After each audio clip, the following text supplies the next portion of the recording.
সরাসরি জানিয়ে রাখি, মালদার তৃণমূল নেতা বাবলা সরকার খুনকাণ্ডের তদন্তে শনিবার মালদায় এলেন সিআইডির সাইবার বিশেষজ্ঞ টিম। আবার একবার জানিয়ে রাখি, মালদার তৃণমূল নেতা বাবলা সরকার খুনকাণ্ডের তদন্তে শনিবার মালদায় এলেন সিআইডির সাইবার বিশেষজ্ঞ টিমের নেতৃত্বে ছিলেন সাইবার বিশেষজ্ঞ মমতা চক্রবর্তী। তিনি বাবলা সরকারের খুনকাণ্ডে ধৃতদের কাছ থেকে উদ্ধার মোবাইল থেকে যে সমস্ত নমুনা সংগ্রহ হয়েছে তা ম্যাজিস্ট্রেটের সামনে পরীক্ষা করেন।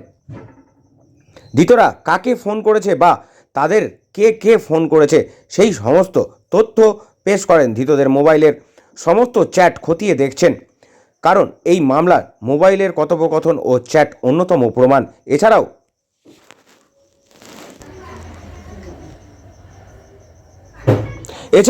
পলাতক দুই অভিযুক্তের লোকেশন ট্রেস করার চেষ্টা করছে পুলিশ। পুলিশের চোখকে ধুলো দেবার জন্য পলাতক দুই অভিযুক্তের লোকেশনের মাঝে মধ্যেই পাল্টাচ্ছে বলে জানা গেছে। আবার একবার গুরুত্বপূর্ণ খবরের দিকে চোখ রাখি। মালদা তৃণমূল নেতা বাবলা সরকার খুনকাণ্ডের তদন্তে শনিবার মালদায় এলেন সিআইডি সাইবার বিশেষজ্ঞ টিমের নেতৃত্বে ছিলেন সাইবার বিশেষজ্ঞ মমতা চক্রবর্তী।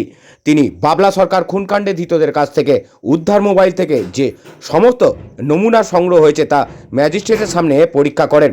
ধৃতরা কাকে ফোন করেছে বা তাদের কে ফোন করেছে সেই সমস্ত তথ্য পেশ করেন। ধৃতদের মোবাইলের সমস্ত চ্যাট খতিয়ে দেখছেন, কারণ এই মামলায় মোবাইলের কথোপকথন ও চ্যাট অন্যতম প্রমাণ। পলাতক দুই অভিযুক্তের লোকেশন ট্রেস করার চেষ্টা করছে পুলিশ। পুলিশের চোখকে ধুলো দেওয়ার জন্য পলাতক দুই অভিযুক্তের লোকেশন মাঝে মধ্যেই পাল্টাচ্ছে বলে জানা গেছে। মালদা থেকে মদন দালালের রিপোর্ট, ডেলি নিউজ কলকাতা। পরবর্তী খবরের জন্য চোখ রাখুন ডেলি নিউজের পর্দায়।